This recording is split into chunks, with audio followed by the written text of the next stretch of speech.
Sir, bakit po importante na tatlo kayo no, na spokesperson po sa kampo ng prosekusyon? Bakit po ninyo napagdesisyonan na gawing tatlo yung spokesperson? At tama po ba, 15 po ba yung private prosecutors? Kasi syempre yung iba sasabihin, bakit ganun kadami? Well, kung tatandaan natin nung last impeachment of the former Chief Justice, no, mahigit nga 15 yung kanilang private prosecutors that time, no?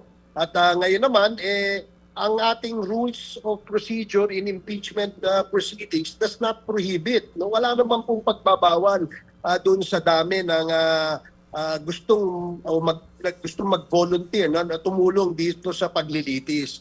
Remember, ito ay isang technical at isang legal na usapin na kung saan mas maraming abogado, mas maraming lawyers, mas maraming litigation na lawyers magkakatulong-tulong, no? Nang sa ganon,